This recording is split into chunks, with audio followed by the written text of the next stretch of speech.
Bienvenidos, bienvenidas, queridos amigos y amigas de Cinefilia.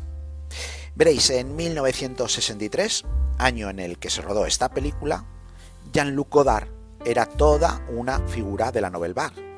Sus películas tenían un sello personal muy marcado. Es entonces cuando el autor, salido de la hornada de críticos y teóricos de cine de Cahiers du Cinéma, quiso alejarse totalmente de su marca, de lo que hacía, en un giro de 360 grados. Y es que sí, se quiso alejar tanto de su forma de rodar que volvió otra vez al punto de inicio, como ese reloj que por afán de huir de la hora a la que está dando vuelve a marcar la misma hora. Y es que El Desprecio, que es un film a priori atípico dentro de la filmografía de Godard, solamente puede ser él el que la rodase. Y es que El Desprecio es Jean-Luc Godard puro que intenta no serlo. Y es que, amigos del canal, o desconocido, porque quién sabe la persona que va a llegar a ver este vídeo ni cuándo. Pues bueno, mi función principal con esta reseña de este film es empujaros a ver la película, pero sin ocultaros nada, sabiendo que quizá no os guste e incluso maldigáis el día que me hiciste caso. Pero quizá, y solo quizá, descubráis una obra atípica, inconmensurable en su simpleza, que te haga quizá recapacitar sobre lo que acabas de ver. Y es que creo que esa sensación de sentir que una película, que aún atípica, ha sido necesaria en tu recorrido por este arte, merece el riesgo de que quizá no te guste. Pero para mitigar daños, vamos a desgranarla con el cuidado que siempre tenemos para no destripar la obra que reseñamos, sin ningún tipo de spoiler, para que no os perdáis ni un ápice de la experiencia que nos propone el autor de este film. Veréis, Jean-Luc Godard leyó la novela de Alberto Moravia, El Desprecio, y vio en la trama una narración imposible de llevar al cine, así que decidió embarcarse en la producción de llevar la novela a un film. En él Godard tenía que asumir nuevos retos, tomar nuevas narrativas e investigar con la experimentación. La obra de Godard iba a ser un reto y tenía que deshacerse de su sello personal para hablar de una película que intenta ser simplemente cine. Cuando el productor de cine Carlo Ponti le propuso participar juntos en un film, fue entonces cuando Jean-Luc Godard le habló del proyecto, empezando así la producción. Las discusiones entre el productor y el autor para encajar el reparto le llevaron a proponer desde Kim Novak a Sofía Loren e incluso a Mónica Vitti. Veréis, el caso es que Vitti sí que era una de las pocas actrices que encajaban tanto al productor como al director, con lo que se preparó una entrevista que la buena de Mónica llegó totalmente desencantada, apareciendo una hora tarde y no dejando de mirar por la ventana durante toda la entrevista. Eso hizo que el director la descartara. Es entonces cuando apareció una actriz que seguramente iba a levantar el proyecto, la que por aquel entonces era carne de tabloide, Brigitte Bardot. Bardot era una actriz con la que Godard quería trabajar, sobre todo tras su papel en La Vérité de Clouseau, que le había dado fama de buena actriz. Pero es que claro, por otro lado, la fama de ella traería dinero por parte de los productores que querían tener a Brigitte Bardot bajo cualquier pretexto. El caso es que ella sola te llenaba una sala por aquellos entonces. Bardot aceptó, nunca había trabajado con un director de la Nouvelle Vague y claro, arrancó así un elenco de lo más peculiar. Empujados por la fama de Godard, este contó con Jack Palance, uno de los grandes actores ocultos siempre tras el papel de villano, y Michel Piccoli, además de tener a Friedland haciendo de sí mismo. Y es entonces cuando Jean-Luc Godard habló con Moravia para pedirle permiso para cambiar partes fundamentales de su novela. Y este accedió. La obra literaria, escrita casi 10 años antes de la realización de este film, se retorcía y modificaba por Godard para poder narrar una historia sobre la descomposición del amor, la prostitución del arte y el cine, sobre todo del cine con sus luces y sus sombras. Ahora, si os parece bien, hablemos un poco de qué va esta película.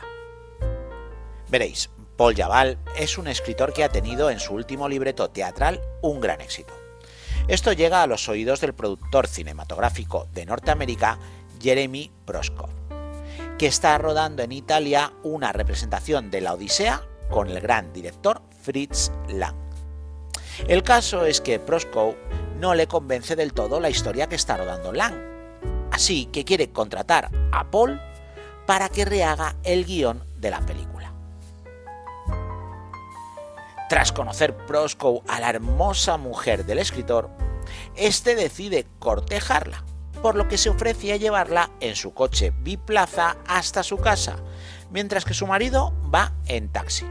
Al aceptar Paul que vaya a ella sola con el productor, Camille se siente que está siendo utilizada como moneda de pago para un mejor contrato con el productor, por lo que empezará así una crisis de pareja que terminará con el desprecio de esta hacia su novio. Y hasta aquí te voy a contar el resto de la trama, tienes que verla tú y espero de corazón que te guste la película. Y para eso os tengo preparada la segunda parte de esta reseña. Pues vamos allá. Veréis, Godard comienza duro, con todo el cargador creativo desde el principio. Veréis, sus créditos son narrados y no escritos, algo que repetiría Truffaut en Fahrenheit 451 3 años después. Esta declaración de intenciones está patente en la cinta para no llevar a equívocos a nadie sobre el producto fílmico que vamos a ver. Y a fe que lo consigue. Veréis, antes de continuar con el resto de la reseña, déjenme que les haga un apunte personal. Godard arriesga constantemente en esta película. A veces le sale bien y es glorioso, pero también hay veces que falla. Ya sea porque el recurso usado o no funciona bien o confunde al espectador. Pero este tipo de riesgos es de agradecer. Su visión artística en esta película le hace ensayar con ella, no siendo un producto perfecto, pero sin embargo la eleva tanto que todos los fallos son pasados por alto. La obra no es densa, ni tan siquiera elevada en el aspecto literal de la película. Su historia puede parecer simple para el espectador, y sus largos planos secuencias de conversaciones hace que sea una de las obras más canónicas del director. La gloria está detrás, oculta tras esa aparente sencillez. Veréis, el tema principal del film es el cine, así, sin más, y de hecho lo deja patente citando a André Bazin, quizá el mayor teórico de este arte, y para ello aprovecha la trama y el conflicto matrimonial para hablar de cine. Veréis, el personaje de Michel Piccoli es el alter ego del papel que hizo Bogart con Nicolas Ray en Un lugar solitario, aquel personaje llamado Steele, un guionista que no podía retener su agresividad. Pues es la base de nuestro Paul. Además de contar con uno de los auténticos padres de este arte haciendo de sí mismo, Fritz Lang. La historia nos habla de los productores de cine con su dinero que permiten hacer o no hacer obras de grandes autores, cómo estos se tienen que plegar ante el dinero para que les permitan seguir rodando. Pero es que a la vez, al permitir a un autor crear su obra, esta siempre está por encima de lo común, algo así como lo inevitable del arte que aún cercado siempre es libre. Ese papel de Lang, la de un autor que lacónicamente siga al productor sabiendo que es mejor ser arrastrado por la corriente para al final llevar la obra donde él quiere, choca con la idea romántica del guionista y de su mujer. Estos mantienen un problema motivado por la necesidad, quizá de ego, de participar en la película del guionista. Aquí sale a la luz pues la necesidad económica de los autores por la compra de su apartamento, pero también con el choque ideológico. Mientras que tiene un panfleto del Partido Comunista, el autor está preocupado por comprar bienes como muebles para la casa y demás reformas. Esta aparente incongruencia se agranda cuando obliga a su mujer que le acompañe al rodaje en Capri, y ella, quizá la única persona libre en este film, ve cómo su romántica visión del creador libre se desmorona por fama, prestigio y dinero. La obra, como digo, es experimental, no tanto en el montaje, sino en la falta de este. Godard, que nos tiene acostumbrados a la tijera inclemente en sus obras, aquí deja respirar la trama. Sus largos diálogos transcurren en planos secuencias gráciles y canónicos. Pero por otro lado, el uso de la melodía, la banda sonora, es totalmente demoledor. Cambia conceptos, marca nuevos hitos e incluso el uso de la música. No solo en la extradiegética, esa en la que solamente lo oímos los espectadores, sino también en la diegética, que es la que también están escuchando los personajes. A veces, para entender lo que ellos están haciendo y que están a otras cosas que no es la música, va Godard y la detiene, y vuelve en un sentido imposible dentro de la realidad. El uso de la música compuesta por de Leroux es simplemente magistral, es perfecta. Tras el rodaje de esta obra, Godard quedó un poco asqueado con lo mismo que él está denunciando en este film, la prostitución del aire por ideas comerciales. Veréis, Godard no quería mostrar el cuerpo de Brigitte Bardot, cosa que los productores querían para vender la película con el fotograma del culo de la Bardot. Al final, como Lang no solamente se pliega, sino que tras rodar todo el film creó todo un preludio con ella desnuda todo el tiempo. Algo así como, al final esto será lo que vende, pero la película es mucho más de que veáis el culo a Brigitte Bardot. Y vaya si lo es. Por cierto, Bardot aquí quedó bastante insatisfecha con la película y Godard con ella. El caso es que muchas veces Jean-Luc Godard cambiaba el plan de rodaje y obligaba a los actores a improvisar. Esto incomodaba a la actriz, que sintió que la forma de rodar del autor no encajaba con su forma de hacer cine. Y por otro lado, quizá os sorprenda que Jack Palance, el rostro de villano eterno en los western, estuviera en una película de Godard.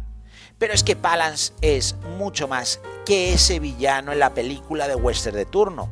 Es un maravilloso actor y os voy a dejar, después de esta reseña, un enlace a su maravilloso Drácula de 1974. Para los que queráis saber más de este prodigioso actor, veáis esa reseña donde hacemos un pequeño resumen de su trayectoria profesional.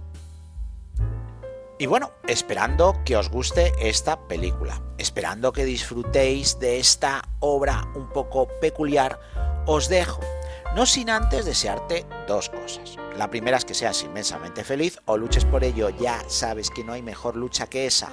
Y la segunda, como no puede ser de otra forma, que vivas el cine.